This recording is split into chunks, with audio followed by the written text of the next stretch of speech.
All right, Mo, I picked the topic Tuesday. Start picking them. What's your reaction to Matt Lato saying after the game that the Indians were stealing signs? Well, he was implying that the Indians were stealing signs yesterday, and I thought it was weak. Reminded me of something we make fun of the Cardinals for doing. Sour grapes. Matt Latos was hittable last night, and last I saw, a lot of those hits that guys were getting were coming without runners on second base. If the Indians were stealing signs, then Matt Latos could have and should have done something during the game.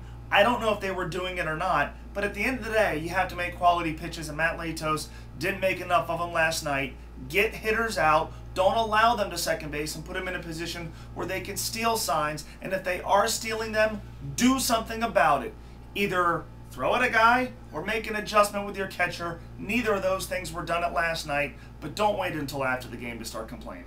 All right, are fans going overboard with Matt Latos when they're revisiting the deal? Matt Latos can be frustrating. Last night's game was one of them. The start in Houston a few weeks ago. But if we are going to take every bad start as a reason to use this as an indictment against the trade, we're going to have a heart attack, a collective heart attack by August. Look, we knew a couple of things. Number one, Matt Latos is young. He's younger than Yonder Alonso. He has fewer Major League starts than Homer Bailey. The guy was still going to be a work in progress. For the most part, the team has won his starts. He has been much better over the last 5 or 6 weeks. The turd last night and the dud against the Astros notwithstanding. And Matt Latos' team is 10 games over 500. And the last time I checked, the San Diego Padres, with Edinson Volquez and Yonder Alonso, are 18 games out of first place. Latos has contributed to a playoff contender and a team that has a sizable right now lead in its division. Alonso and Volquez have not.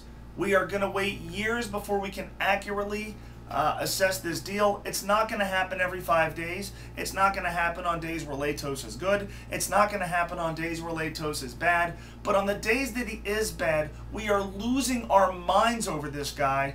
And it's not necessarily fair, and quite frankly, it makes this fan base sound like an irrational and an impatient one. I'd like to think that we're not. All right, last question. Yeah. Are you eating your words of what you said about Scott Rowland yesterday? He had 2 hits and 2 RBIs last night.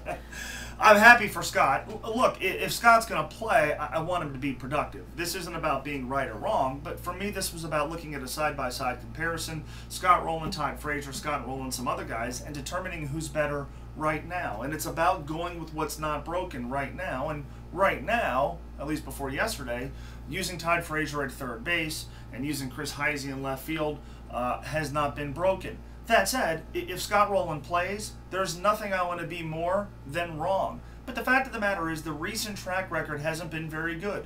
Before he got hurt, Scott Rowland wasn't very good. Last year, Scott Rowland wasn't very good. You are more likely to be at 37, close to what you were at 36 and 35, than what you were at 31 and 30. That's all I'm saying. I think that the justification for not playing Scott Rowland nearly as much has arrived in the person of Todd Frazier. And by the way, and I can't emphasize this enough, if your first option off the bench is a guy with more than 300 homers and with the professionalism of Scott Rowland, that's not a bad thing. And if your insurance policy against Todd Frazier getting hurt, not getting it done, hitting a rookie wall, or you can say that about a bunch of guys in the outfield, is Scott Rowland, then that's not a bad thing either. So for one night, Scott was great. If he plays tonight, I hope he is as well. I'm about to sneeze, so I'm going to end this. You can shoot me a tweet at moegger1530. You could also send me an email, mo@espn1530.com.